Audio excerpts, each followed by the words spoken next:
லக்ஷ்மி மகா யந்திரம் கொடுத்துருப்பேன். அதில் இந்த லக்ஷ்மி மகா யந்திரம் நீங்கள் சாதாரணமாக வெள்ளி தகர்லையோ இல்லை செப்பு தகர்லையோ பஞ்சலோக தகர்லையோ அதில் கொடுத்துருக்க சில அந்த முறைகள் படி எப்படி பண்ணணும்னு கொடுத்துருக்கேன்.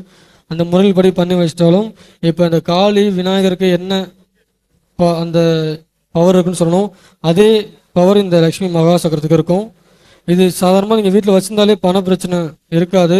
ஆனால் சைவ பூஜை தான் இதுக்கு. இதை அசுத்தமாக வச்சுருக்கக்கூடாது. முடிஞ்சவங்க இந்த சக்கரத்தை கெட்டி தகட்டில் வரைஞ்சி வச்சுக்கிறவங்க வெள்ளிக்கிழமை பாலில் இதுக்கு அபிஷேகம் பண்ணோம்னா பணம் நிறைய வரும்.